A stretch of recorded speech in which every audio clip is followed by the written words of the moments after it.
My name is Danny Bowien, and I am the chef owner of Mission Chinese Food in San Francisco, New York City, and also Mission Cantina in New York City. I think the easiest thing to eat in Oklahoma that's ethnic is like Americanized Chinese food, so I grew up eating that.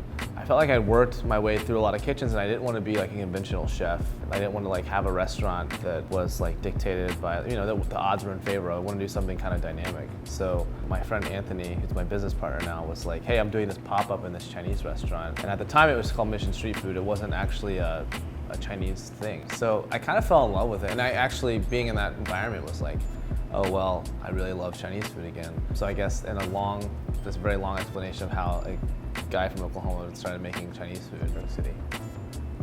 So what we're gonna do today is we're gonna just take these really nice shrimp. We're not gonna add any garlic, anything like that that's gonna like work against it.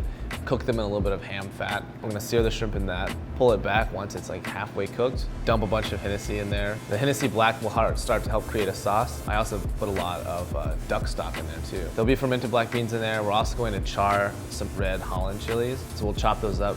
We'll add some squid ink for flavor and also color. A little bit more ham fat, a little bit of pig's blood, and a little bit of butter. I wanted it to kind of be like a really Frenchy kind of dish, but still Chinese. So the shrimp will go down, tons of chilies, a little bit of Sichuan pepper, and caviar.